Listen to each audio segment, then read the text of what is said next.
बिस्मिल्लाहिर्रहमानिर्रहीम सल्लल्लाहु अलैहि वसल्लम। अस्सलाम वालेकुम क्लास 9। उम्मीद है आप सब खैरियत से होंगे।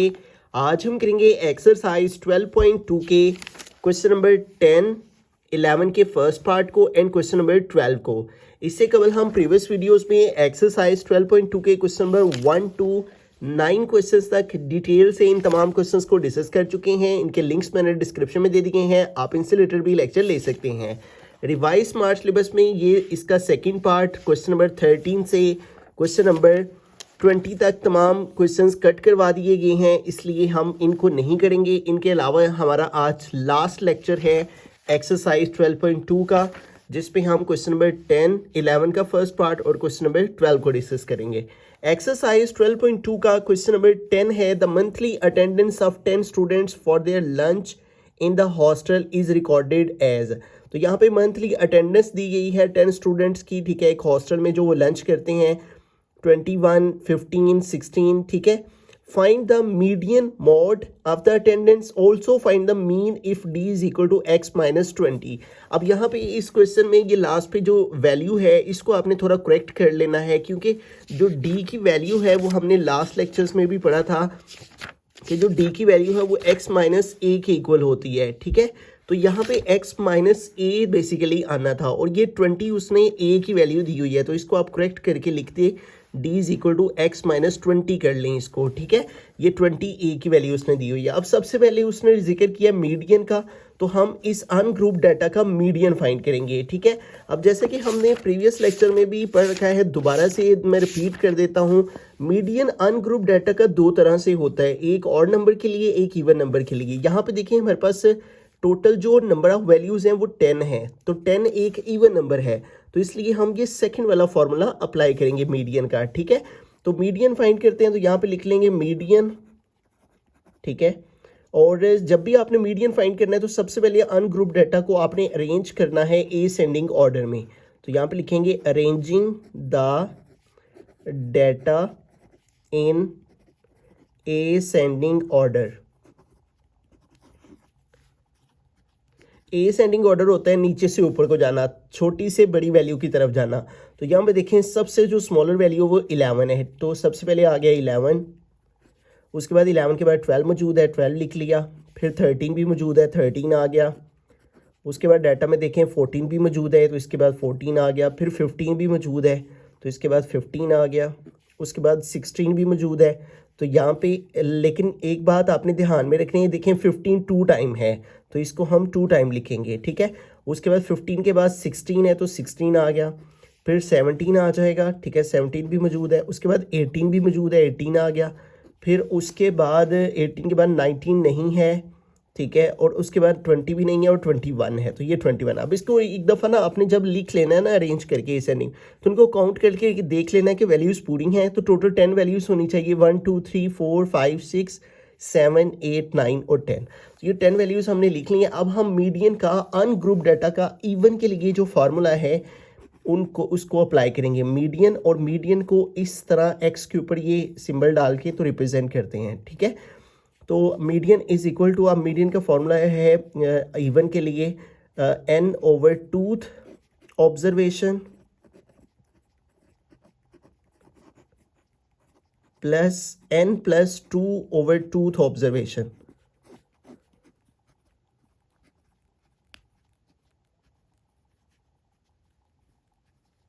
ठीक हो गया, तो ये हमने फॉर्मूला लिख लिया, तो ये मीडियन का सिंबल आ गया 1 ओवर 2। अब यहाँ पे n की वैल्यू लगाएंगे, n का मतलब number of terms, number of values. तो ये कितनी वैल्यूज़ हैं 10, तो यहाँ पे आ गया 10 ओवर टूथ ऑब्जर्वेशन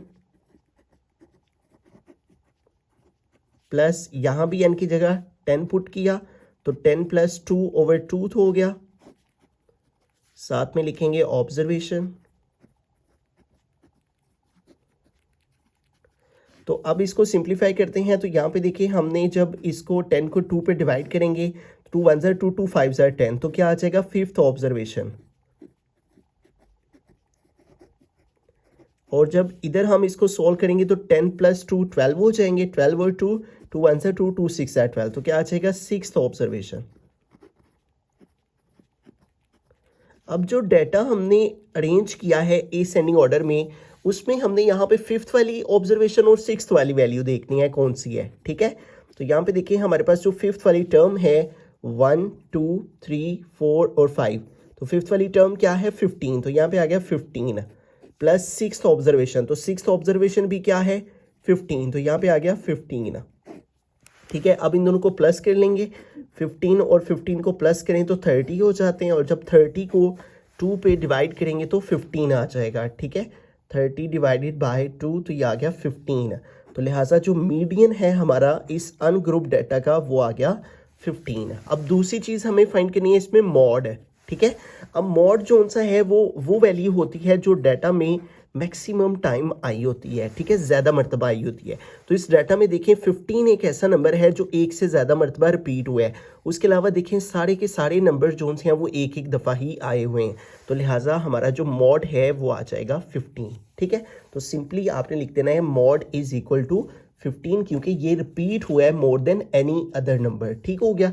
अब चलते हैं थर्ड थिंग जो हमें इसमें फाइंड करनी है, also find the mean if d is equal to x minus 20। अब जब भी आपको ये d दे दिया गया हो और अनग्रुप डाटा दे दिया गया हो तो आपने समझ जाना है कि यहाँ पे जब आपके पास d गिवन हो और a गिवन हो और फॉर अनग्रुप डाटा हो तो ये फॉर्मूला आपके माइंड में फ़ौरन आ जाना चाहिए, ठीक है।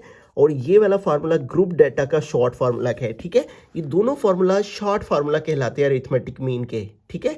ग्रुप डाटा के एक फार्मूला ये भी है, इसके रिलेटेड भी हमने क्वेश्चन कर लिए हुए, लेकिन यहाँ पे जिक्र हो रहा है डी का, ठीक है, जिससे अंदाज़ा हो रहा है कि ये अनग्रुप डाटा का हमें ये वाला फार्मूला यहाँ पे अप्लाई करना है। और वैसे भी डाटा में फ्रीक्वेंसी है नहीं, तो इसलिए ये वाला फार्मूला नहीं लगेगा।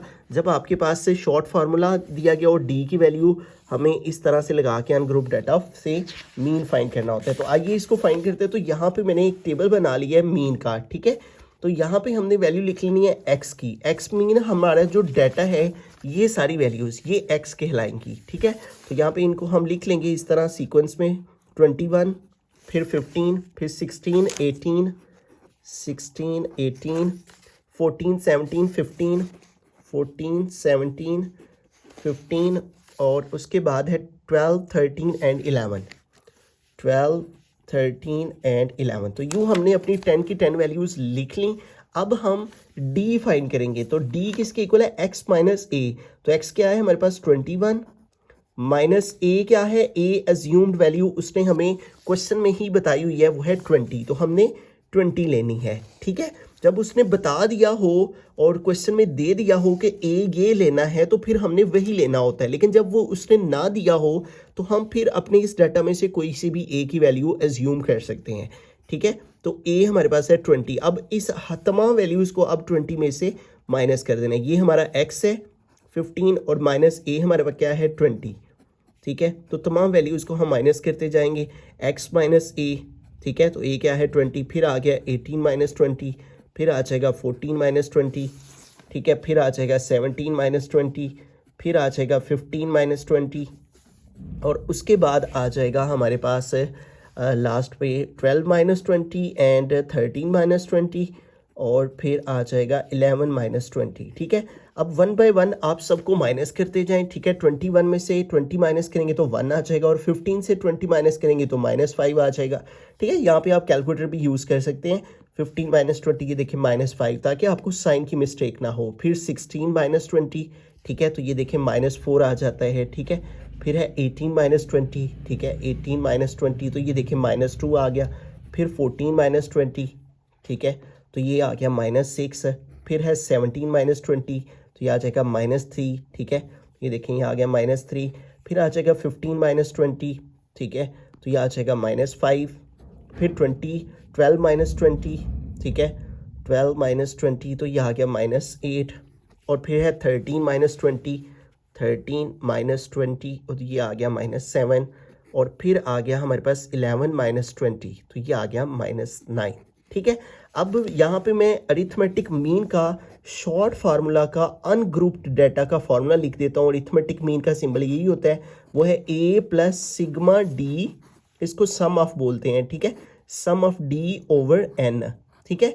यानी हमने जो डी की तमाम वैल्यूज़ ये आई हैं उनका सम निकालना है, और ए तो हमारे पास गिवन है, और एन का मतलब नंबर ऑफ टर्म्स वो भी हमारे पास मौजूद है। यहाँ पे सारी वैल्यूज़ आप लिख भी सकते हैं, ए 20 है, एन 10 है हमारे पास, ठीक है, और सम ऑफ डी जो है वो हम फाइंड करते हैं इन सब को कैलकुलेट करके, ठीक है। तो इन सबको प्लस करेंगे, 1, फिर प्लस माइनस माइनस हो जाता है -5, फिर -4, फिर प्लस माइनस माइनस हो जाता है -2, फिर -6, फिर -3, ठीक है, फिर -5, फिर -8, फिर -7, फिर -7 के बाद हमारे पास लास्ट वैल्यू है -9, ठीक है। तो यूं हमने तमाम वैल्यूज जब लिख ली तो आंसर आ गया -48, ठीक है। तो इसका मतलब सम ऑफ डी हमारे पास क्या आ गया है, -48। अब इन तमाम वैल्यूज को जो कि हमारे पास आ गई हैं इसको इस फार्मूला में पुट करते हैं, और अरिथमेटिक मींस शॉर्ट फार्मूला से अनग्रुप डाटा का फाइंड कर लेते हैं। ए की value 20 plus sum of D जो है वो हमारे पास नेगेटिव में है, तो इसको इस तरह लिखेंगे ओवर एन। एन का मतलब नंबर ऑफ ऑब्जर्वेशन वो 10 है, यहाँ पे आ गया 10। अब इसको सिंप्लीफाई करें तो x bar is equal to 20, और ये प्लस माइनस से मल्टीप्लाई होकर माइनस हो जाएगा, और ये आ गया 48 ओवर 10। अब 48 को पहले 10 पे आपने डिवाइड करना है, ठीक है, और फिर जो आंसर आएगा उसको 20 से माइनस कर देंगे। 48 डिवाइडेड बाय 10, तो ये आ गया 4.8, ठीक है। अब 20 को माइनस कर देंगे हम 4.8 से, तो ये 20 को माइनस करके 4.8 से फाइनल आंसर हमारे पास अरिथमेटिक मीन का आ गया 15.2, ठीक है। तो इस तरह से इस क्वेश्चन में 3 चीज़ें हमें फाइंड करनी थी, मीडियन, मॉड और मीन, ठीक है। तो मीडियन अनग्रुप डाटा का हमने इवन नंबर का फॉर्मूला लगा के फाइंड किया, वो आ गया 15। मॉड हमने अनग्रुप डाटा में देखा वो वैल्यू कौन सी है जो सबसे ज़्यादा मरतबा आई है, तो वो नंबर 15 था। फिर मीन हमने शॉर्ट फार्मूला से अनग्रुप डाटा का फॉर्मूला लगाया, ठीक है, उसमें हमें सम ऑफ डी रिक्वायर्ड था, ए उसने दे रखा था, सम ऑफ डी निकाल के हमने ये वैल्यूज़ डाटा में पुट की फॉर्मूला में, तो हमारे पास जो मीन है वो आ गया 15.2। बिस्मिल्लाहिर्रहमानिर्रहीम। क्वेश्चन नंबर 11 की यानी चलते। क्वेश्चन नंबर 11 है, on a prize distribution day 50 students brought pocket money as under. Prize distribution के डे के ऊपर यानी जो रिजल्ट डे होता है, 50 स्टूडेंट्स को कुछ इस तरह से जोन सा है वो पैसे पॉकेट मनी मिली, ठीक है। 5 to 10 रुपीज़ जो है वो 12 स्टूडेंट्स, ठीक है, और 10 to 15 जो है वो 9। इस तरह से ये यहाँ पे फ्रीक्वेंसी इन रुपीज़ की दी गई है, और ये कह रहे हैं find the median and mod of the above data. तो इस डाटा को जो कि हॉरिजॉन्टल फॉर्म में लिखा हुआ है, हमने इसको इस तरह वर्टिकल फॉर्म में लिख लिया। अब सबसे पहले हम इसका मीडियन फाइंड करेंगे। इसकी 2 चीज़ें हमें मीडियन और मॉड फाइंड करना है। तो मीडियन, जब भी ग्रुप्ड डाटा हमारे पास मौजूद हो तो मीडियन फाइंड करना हो तो सबसे पहले आपने अपनी क्लास को देखना होता है, ठीक है। इस क्लास से आपने जोन सा है वो अंदाज़ा लगाना होता है कि इसमें हमें क्लास बाउंड्री चाहिए या नहीं चाहिए। देखें, जब भी आपके पास पहली क्लास और दूसरी क्लास, इसकी अपर लिमिट और इसकी लोअर लिमिट में डिफरेंस ना हो, गैप ना हो, तो हमें क्लास बाउंड्री की ज़रूरत नहीं होती। ये आपने याद रखना है, ठीक है। यहाँ पे मैं आपको बुक पे भी एग्जांपल्स की शक्ल में ये बात समझा देता हूँ। ये देखें, यहाँ पे देखें एक क्वेश्चन है और इसका यहाँ पे उसने मीडियन फाइंड किया। ये देखें मीडियन, तो इस एग्जाम्पल में देखें ये भी ग्रुप डाटा है हमारे पास, जब फ्रीक्वेंसी और चीज़ें दी गई हैं। तो इसमें देखें 114 और 115, तो 1 नंबर का गैप आ रहा है, तो क्लास बाउंड्री की ज़रूरत पेश आई है, ठीक है। लेकिन यहाँ पे देखें आगे हमारे पास एक क्वेश्चन है ये वाला, ठीक है। इसमें देखें मीडियन फाइंड किया गया है, ठीक है, और ये डाटा देखें क्लास लिमिट और कहीं भी क्लास बाउंड्री का कॉलम नहीं है। तो आपने ये बात याद रखनी है कि जब भी आपके पास मीडियन ग्रुप डाटा की शक्ल में हो और जो आपकी क्लासेस हैं उसके दरमियान में पहली क्लास की अपर लिमिट और दूसरी क्लास की लोअर लिमिट में कोई फ़र्क ना हो, गैप ना हो, तो आपने क्लास बाउंड्री का कॉलम नहीं बनाना। और कम्युलेटिव फ्रीक्वेंसी तो हमें दोनों में ही चाहिए होती है, ठीक है, क्लास बाउंड्री में भी चाहिए होती है और जो क्लास बाउंड्री जब नहीं बनानी होती तब भी उसकी ज़रूरत नहीं होती। देखें यहाँ भी इसकी ज़रूरत पेश आई है मीडियन क्लास को फाइंड करने के लिए। और अगर हम इसकी दूसरी एग्जांपल को देखें तो यहाँ पे भी देखें क्लास कम्युलेटिव फ्रीक्वेंसी की हमें ज़रूरत पेश आई है मीडियन क्लास को फाइंड करना। आइए सबसे पहले मीडियन जोन सा है, आपको फॉर्मूला भी इसका ज़ुबानी याद होना चाहिए कि ग्रुप डाटा का मीडियन का ये फॉर्मूला होता है L plus H over F into N over two minus C. ठीक है, तो आइए कम्युलेटिव फ्रीक्वेंसी का सबसे पहले कॉलम बनाते हैं, क्योंकि इसी की मदद से आगे क्वेश्चन सॉल्व होगा। कम्युलेटिव फ्रीक्वेंसी का कॉलम बनाने के लिए आपने पहले वाली फ्रीक्वेंसी को वैसे का वैसे लिखना होता है और दूसरी वाली फ्रीक्वेंसी आपने ये जो आंसर आया होता है इसमें आपने सेकंड वाली को प्लस करके लिखना होता है। ठीक है, तो 12 में 9 को प्लस कर लें। ठीक है, 12 प्लस 9 तो ये आ गया 21। तो यहाँ पे आपने लिखना है 21, फिर आपने इसी को आगे लेकर चलना है 21 और इसमें आपने ये 18 प्लस कर लेने हैं। ठीक है, तो 21 प्लस 18 तो ये हो जाएगा 39। फिर आपने इसी 39 को आगे ले लेना है। ठीक है, और इसमें आपने अगली फ्रीक्वेंसी को प्लस कर लेना है, तो 39 प्लस 7 तो ये आ गया 46 है। फिर इसी को ले लेना है और इसमें अगली फ्रीक्वेंसी को ऐड कर लेना है। ठीक है, 46 प्लस 4 तो ये आ जाएगा 50। ठीक है, तो कम्युलेटिव फ्रीक्वेंसी का कॉलम आ गया। अब आपने ये सारी फ्रीक्वेंसी का सम भी निकाल लेना है। ये जो सम ऑफ फ्रीक्वेंसी होता है इसको हम NB कहते हैं। ठीक है, ये आपने याद रखना है। अब इस सबको अगर हम ऐड करेंगे तो 50 आएगा, क्योंकि कम्युलेटिव फ्रीक्वेंसी का फाइनल आंसर फिर भी आप कर लें तो 12 प्लस 9 प्लस 18 प्लस 7 प्लस 4 तो ये देखिए 50 आ गया। अब सबसे पहला काम मीडियन के अंदर ये होता है, मैं पहले फॉर्मूला यहाँ पे लिख देता हूँ। मीडियन का ग्रुप डाटा का जो फॉर्मूला है वो है हमारे पास L plus H over F into N over two minus C. ठीक है, अब ये सारी चीज़ें हमें रिक्वायर्ड हैं, अब वो इसी टेबल से फाइंड आउट होंगी। सबसे पहले देखें L चाहिए, तो L कैसे फाइंड होगा। देखें आपके पास ये जो आपके पास N की वैल्यू आई होगी उसको आपने 2 पे डिवाइड करना है, ये आपने फॉर्मूला याद रखना है N ओवर 2। ठीक है, तो N आपके पास क्या है 50, तो 50 को 2 पे डिवाइड कर देंगे तो क्या आ जाएगा 25। 50 डिवाइड बाई 2 क्या आ जाता है 25। अब आपने ये जो कम्युलेटिव फ्रीक्वेंसी का कॉलम है इसमें देखना है कि 25 किस क्लास के अंदर आ रहा है। ये देखें इसके अंदर 12 है, इसके अंदर 21 है, तो इसके अंदर 25 आ रहा है ना। फिर यहाँ पे तो 21 तक खत्म हो जाती बात, 21 से आगे नंबर्स तो इसके अंदर चलते हैं ना, तो 25 इसके अंदर आ रहा है, तो लिहाजा इसको हम कहेंगे कि ये हमारी मीडियन क्लास है।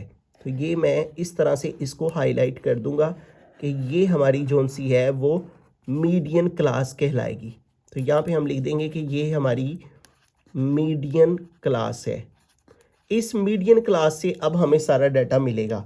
अब आपने देखें आपके पास सबसे पहली चीज़ क्या चाहिए L, तो L आपने क्या लेना है, जो आपका ये वाला आपकी क्लासेस होंगी ना उस क्लास में जो लोड लिमिट होती है वो हमारी L कहलाती है। ठीक है, अगर वो कॉलम होता क्लास बाउंड्री वाला तो फिर वो वाली जो लोड लिमिट होती है क्लास बाउंड्री में वो हमारी L कहलाती है। लेकिन यहाँ पे चूंकि मैंने आपको बताया कि हमें क्लास बाउंड्री का कॉलम नहीं चाहिए, क्योंकि गैप नहीं है हमारी पहली क्लास की अपर लिमिट और दूसरी क्लास की लोड लिमिट में, तो जब गैप नहीं होता तो फिर यही हमारा क्लास बाउंड्री कहलाता है। ठीक है, तो इसकी लोड लिमिट L है वो है 15।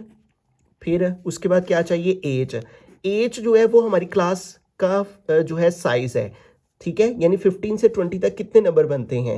ठीक है, तो आप 20 में से 15 माइनस कर दो, क्या आ गया 5, तो ये 5 आपका आंसर आ गया। एच साइज ऑफ क्लास आ गया। एफ इसी मीडियन क्लास की जो फ्रीक्वेंसी है वो हमारा एफ है और वो क्या है 18। ठीक हो गया, फिर उसके बाद क्या रिक्वायर्ड है एल भी हो गया, एच भी हो गया, एफ भी। एन ऑलरेडी हमें पता है, एन जो है वो सम ऑफ एफ के इक्वल है और वो है हमारे पास 50, तो एन की वैल्यू आ गई 50। अब लास्ट चीज़ ये 2 तो फॉर्मूला क्या है, फिर लास्ट चीज़ है सी। अब ये सी क्या है, सी आपकी जो मीडियन क्लास होगी बिल्कुल उसके ऊपर जो वैल्यू होती है वो आपकी सी कहलाती है। ठीक है, तो अब आपने ये सारा जब वैल्यू सारी लिख लेनी है, सी जो है वो क्या आ गया हमारे पास 21 है, तो यहाँ पे आ गया 21। अब ये जब सारा डाटा हमने इस टेबल से ले लेना है तो वैल्यूज पुट कर लेंगे। एल की वैल्यू 15 प्लस एच की वैल्यू 5 ओवर एफ की वैल्यू 18, फिर एन है 50 ओवर आ गया 2 माइनस सी क्या है 21। तो अब इसको सिंप्लीफाई करते हैं, 15 प्लस 5 ओवर 18 फिलहाल वैसे का वैसे ही लिखा हमने। ठीक है, 50 को 2 पे डिवाइड करें तो 25 आ जाएगा, ये ऊपर किया भी हुआ है, 25 यहाँ पे लिखा, माइनस 21 आ गया। अब सबसे पहले राउंड ब्रैकेट सॉल्व की जाती है। ठीक है, 15 प्लस 5 ओवर 18 तो 25 में से हमने माइनस किया 21, तो ये हमारे पास आ गया 4। अब आपने 4 को 5 से मल्टीप्लाई कर लेना है, 4 5 ज़ा 20 हो जाएंगे, तो 4 5 ज़ा 20 ओवर आ गया 18। अब 20 को हमने 18 पे डिवाइड करना है, ठीक है, 20 डिवाइडेड बाय 18, तो ये हमारे पास आ गया 1.11 समथिंग है, ठीक है। तो इसको जोन सा है वो हम 1 ले लेते हैं, ठीक है, 15 प्लस 1.11, ठीक है। तो अब इन दोनों को प्लस कर लेंगे हम, 15 प्लस 1.11, तो ये हमारे पास फाइनल फॉर्म में जो मीडियन है वो आ गया 16.11, ठीक है, 16.11।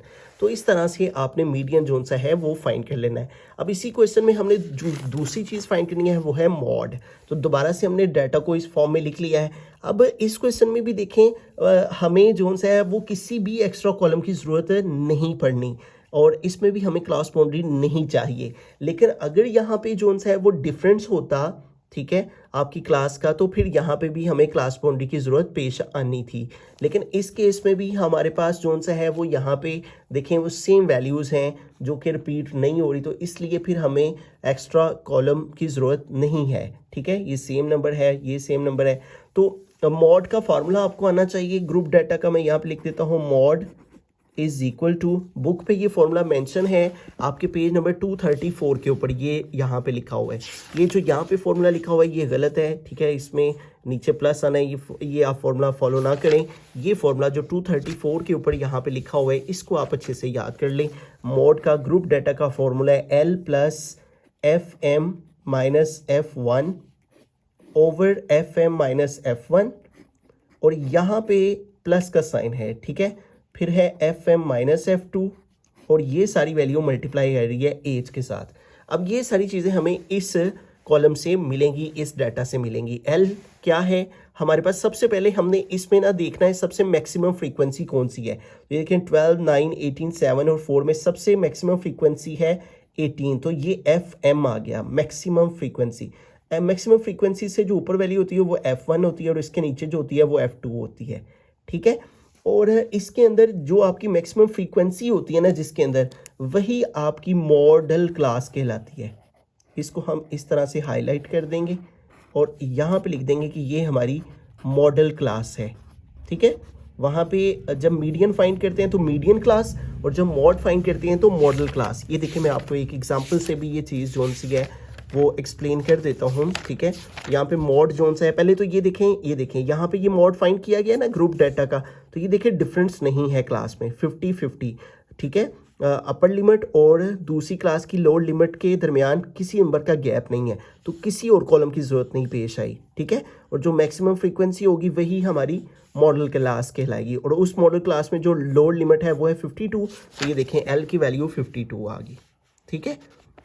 अब L आ गया हमारे पास 52, डाटा लिखेंगे इसी की मदद से सारा।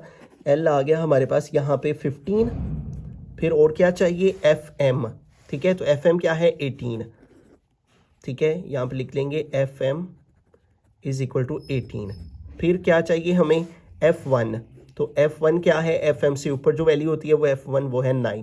फिर क्या चाहिए F2, तो FM से जो नीचे वैल्यू होती है वो F2 होती है वो है 7। फिर क्या चाहिए, ये सारी चीज़ें यहाँ भी। फिर एज अगेन वही साइज ऑफ क्लास, 20 में से 15 माइनस कर दो तो 5 आ जाएगा, तो H क्या आ गया 5, ठीक है। अब तमाम वैल्यूज़ आ गई हैं फॉर्मूला के अंदर, सारी वैल्यूज़ को पुट कर देते हैं तो मॉड आ जाएगा। L की वैल्यू आ गई 15 प्लस FM, तो FM क्या है हमारे पास 18, तो आ गया 18 माइनस F1, F1 क्या है 9, तो आ गया 9 ओवर यहाँ पे भी FM 18 माइनस F1 9, और फिर है प्लस, फिर है FM, तो FM क्या है 18, फिर माइनस F2, तो F2 क्या है 7, तो यहाँ पे आ गया 7 मल्टीप्लाई एज क्या है साइज ऑफ क्लास वो है 5, ठीक है।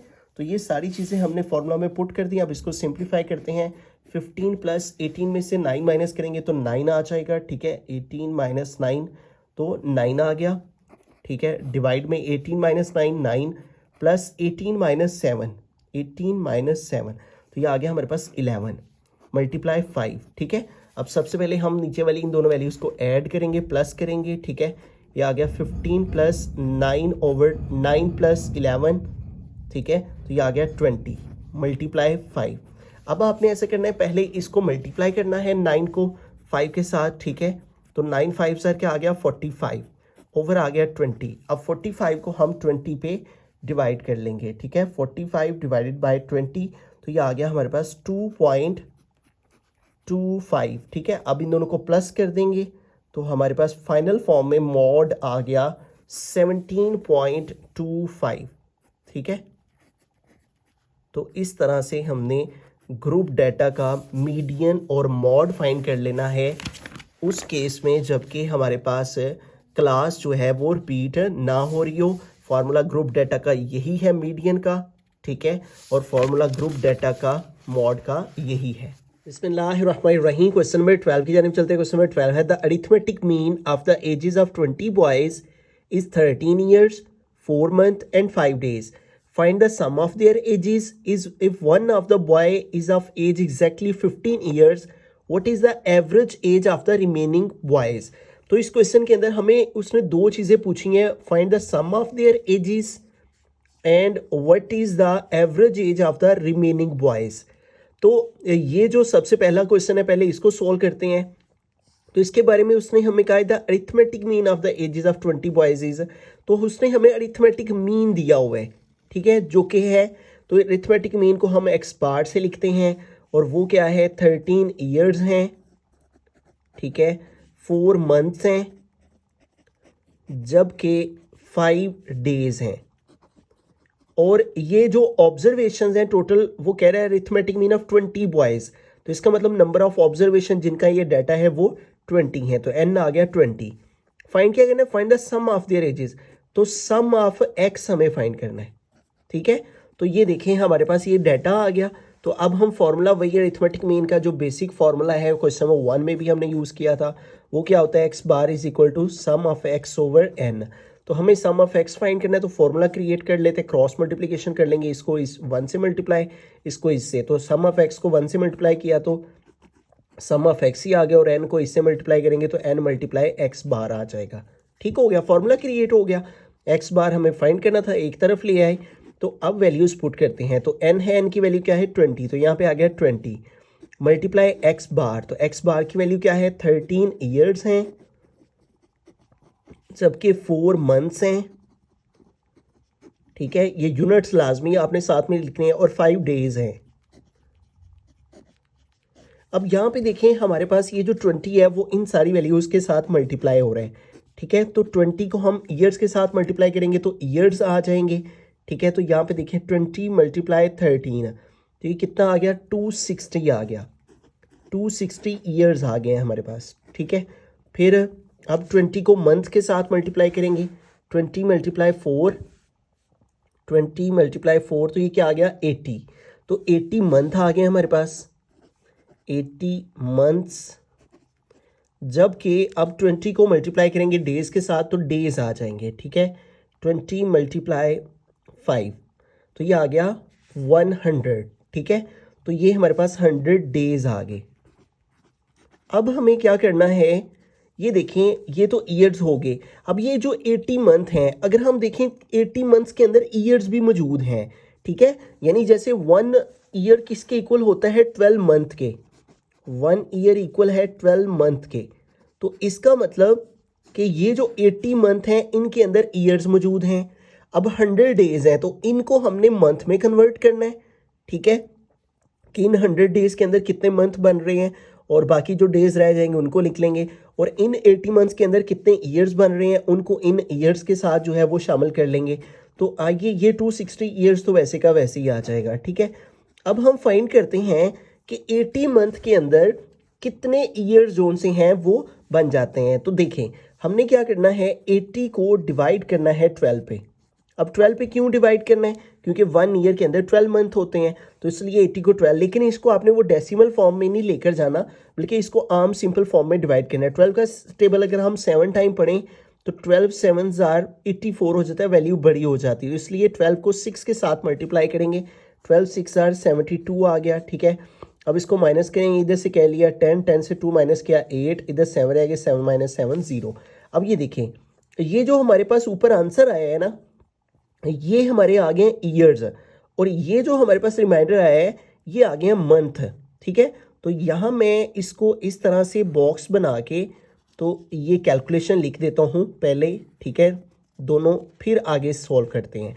यहाँ पे मैं लिखूँगा कि जो 80 मंथ हैं उनके अंदर 6 ईयर्स हैं, ठीक है, जबकि 8 मंथ हैं, 8 मंथ्स हैं इसके अंदर। ओके हो गया। अब आ जाते हैं हम डेज के ऊपर, ठीक है। अब डेज को हमने मंथ में कन्वर्ट करना है, ठीक है। तो 100 और इसको डिवाइड करेंगे 30 पे। अब 30 पे क्यों डिवाइड करेंगे? क्योंकि जो 1 मंथ होता है उसके अंदर 30 डेज होते हैं।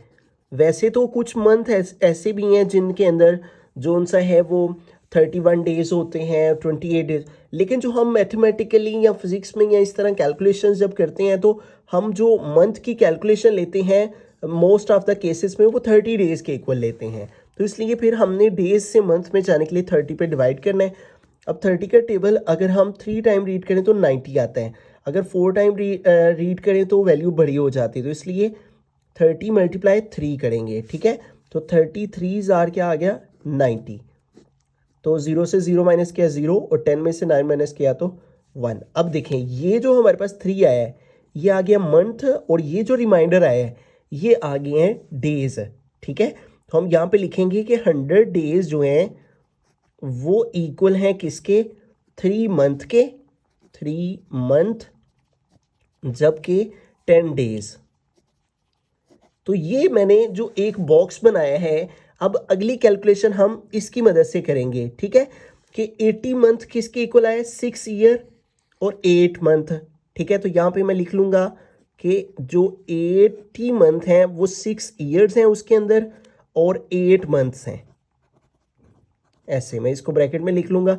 इसी तरह से 100 डेज को मैं लिखूँगा कि 100 डेज में मेरे पास 3 मंथ आए हैं और 10 डेज आए हैं, 3 मंथ्स और 10 डेज, ठीक है। अब देखें सम ऑफ एक्स कैसे निकालेंगे। ये जो 260 ईयर्स हैं इसमें ये वाले ईयर्स प्लस कर लेंगे तो कितने हो जाएंगे? 266 ईयर्स। ओके हो गया।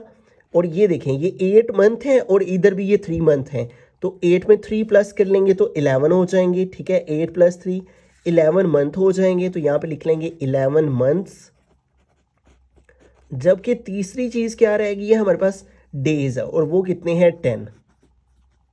तो इस तरह से हमारे पास जो सा है वो ये सारी कैलकुलेशन आ जाएगी, ठीक है। आपने ये जो सा है वो सम ऑफ देयर एजेस कैसे निकालना है, सम ऑफ एक्स का फॉर्मूला क्रिएट किया, फिर इसको इससे मल्टीप्लाई किया, तो ये हमारे पास जो आएंगी वैल्यूज 80 मंथ 100 डेज। 80 मंथ में आपने देखना है ईयर्स कितने और मंथ कितने बच जाते हैं, तो 6 ईयर और 8 मंथ बच जाते हैं। ये आपने इसको डिवाइड करके चेक कर लेना है, ठीक है। तो आपको अंदाज़ा हो जाएगा कि 80 मंथ के अंदर ईयर्स कितने हैं और मंथ कितने हैं। और फिर 100 डेज़ के मंथ निकालने के लिए आपने 100 को 30 पे डिवाइड करना है, तो आपको इसके जो आंसर में वैल्यू आएगी वो आपको पता चल जाएगा कितने मंथ हैं 100 डेज़ में और कितने डेज़ हैं, ठीक हो गया। तो इस तरह से हमारे पास सम ऑफ देयर एजेस आ जाएगी। इसी क्वेश्चन का अगला पोर्शन है, if one of the boy is of age exactly 15 years, तो हम लिख देंगे age of one boy is equal to 15 years. तो ये कह रहा है what is the average age of the remaining boys, जो रिमेनिंग बॉयज हैं उनकी एवरेज एज कितनी बनेगी।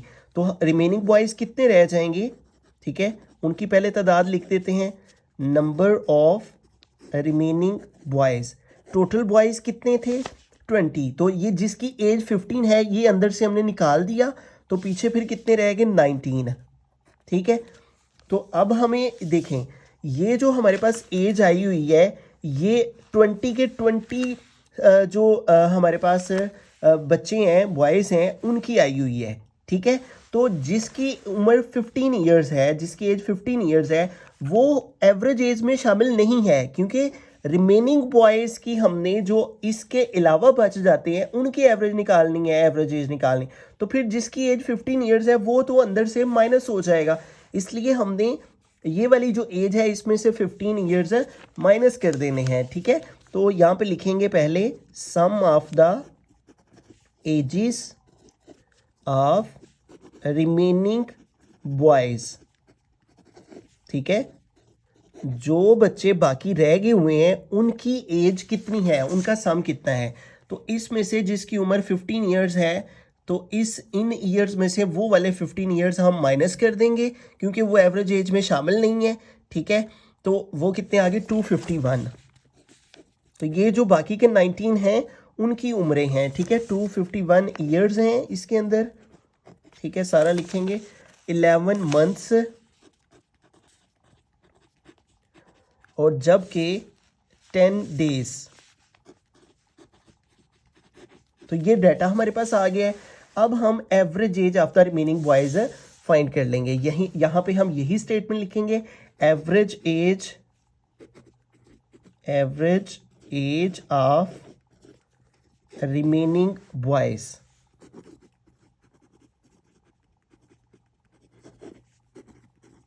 ठीक है, तो एवरेज कैसे निकालेंगे, ये जो सम है उन 19 बॉयज की उम्रों का उनको प्लस करेंगे, 251 years plus 11 month plus 10 days over 19। ठीक है, क्योंकि रिमेनिंग जो बॉयज़ हैं वो 19 है तो 19 का ही एवरेज निकालनी है। ठीक है, तो अब यहाँ पे हमने एवरेज निकालने के लिए जो तरीक़ेकार यूज़ करना है वो ये करना है, सबसे पहले हम ना इन ईयर्स की एवरेज निकाल लेंगे, फिर मंथ की और फिर डेज़ की, क्योंकि आंसर हमें ईयर, मंथ और डेज़ में ही लिखना है। तो 251 ईयर्स की 19 के साथ एवरेज निकालेंगे तो 251 को हम 19 पे डिवाइड कर लेंगे। अब ये हमने डेसिमल में नहीं इसको लेकर जाना। ठीक है, डेसिमल से बाहर रहना है। तो चेक करते हैं 251 जो है वो 19 के साथ किसके करीब करीब आता है, 13 से। तो अगर हम 19 को मल्टीप्लाई करें 13 से तो ये आ जाता है 247। ठीक है, तो 13 के साथ 19 13 ज़ारा आ गया 247। अब इधर से कैरी लिया 11 11 माइनस 7 जो है वो 4 हो जाते हैं। ठीक है, तो ये देखें हमारे पास आ गया 4, यहाँ पे 4 रह गया, 4 माइनस 4 0। अब ये देखें ये हमारे पास 13 ईयर्स आ गए हैं और ये भी 4 ईयर्स आ गए हैं बाकी। ठीक है, 13 ईयर 4 ईयर, जब हमने इन ईयर्स की एवरेज निकाली है तो हमारे पास कितने ईयर्स आ गए हैं, 13 ईयर्स। और ये जो हमारे पास बाकी के ईयर्स आए हैं इन ईयर्स के हमने मंथ बना के उनको इन मंथ में प्लस करके फिर उन मंथ की एवरेज निकालनी है। ठीक है, ये जो रिमाइंडर में हमारे पास ईयर्स आए हैं इन ईयर्स को हम मंथ्स में कन्वर्ट करेंगे। तो एक जो ईयर होता है उसमें 12 मंथ होते हैं, तो इसलिए इन 4 ईयर्स के मंथ निकालने के लिए हम 4 को 12 से मल्टीप्लाई करेंगे। 4 मल्टीप्लाई 12 आ गया 48। अब 4 ईयर्स ये जो रिमाइंडर आया हुआ था उसके अंदर 48 मंथ्स हैं। ठीक है, अब हमारे पास इन 4 ईयर्स के मंथ आ गए हैं। हमारे पास ऑलरेडी जितने मंथ हैं वो कितने 11, तो ये वाले 11 हम इसके अंदर प्लस कर लेंगे। ठीक है, तो 48 प्लस 11 ये कितने बन गए 59। अब ये जो 59 मंथ्स हैं इनकी हम इस 19 के साथ एवरेज निकालेंगे। ठीक है, तो उसके लिए हम इस 59 को 19 पे डिवाइड कर लेंगे। तो अगर हम 19 का टेबल 3 टाइम रीड करें, 19 मल्टीप्लाई 3 तो आ जाता है 57 जो कि इसके नियरेस्ट है। तो 19 मल्टीप्लाई 3 आ गया 57, तो 9 से 7 माइनस किया तो आ गया 2। ठीक है, तो ये देखें ये 3 मंथ आ गए और रिमाइंडर में फिर 2 मंथ आ गए, तो हम यहाँ पे लिख लेंगे 3 मंथ। ठीक है, 3 मंथ्स।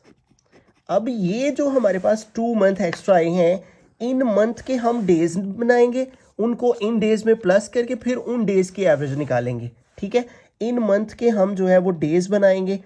तो 1 मंथ में 30 डेज होते हैं, इसको 30 से मल्टीप्लाई किया 60। अब इस 60 में हम अगले डेज ऐड कर लेंगे, 10 तो 60 और 1 70। अब इस 70 को हम डिवाइड करेंगे 19 पे। अब हमारे पास टोटल डेज आ गए, इन डेज की हम जो है वो एवरेज निकालेंगे। तो अगर हम 19 का टेबल जो है वो 4 टाइम रीड करें तो 76 हो जाता है, वैल्यू बड़ी हो जाती है। तो इसलिए हम फिर 19 3 जार ही करेंगे।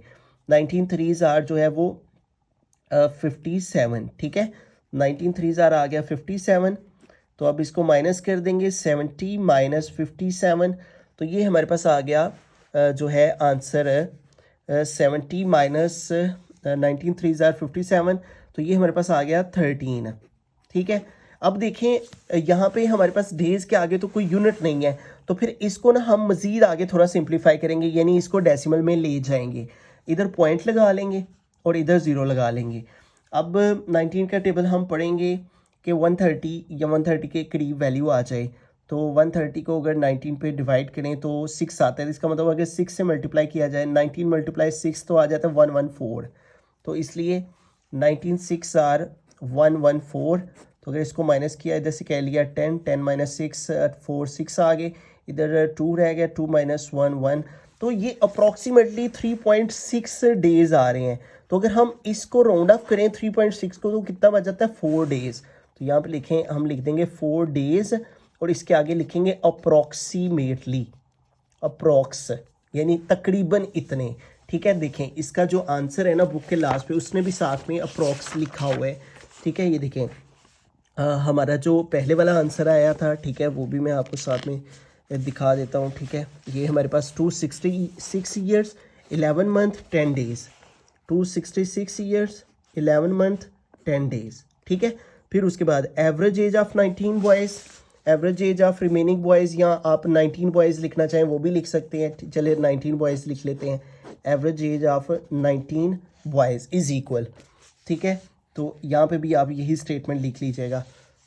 13 years 13 years, 3 months 3 months, 4 days approximately, 4 days approximately. ठीक है, तो इस तरह से जो है ना वो हमने ये क्वेश्चन करना है। सबसे पहले आपने ये सम ऑफ एक्स फाइंड करना है एक्स बार के फार्मूला से।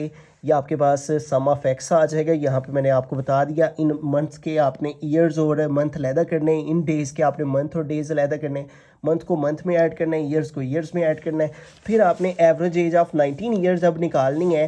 तो ये वाले 15 ईयर्स आपने इन 20 बच्चों की जो एजेस हैं उसमें से 15 ईयर्स माइनस करके जो बाकी ईयर्स बच जाएंगे वो लिखने हैं। उन ईयर्स को, मंथ्स को और डेज़ को प्लस करके 19 पे डिवाइड करना है।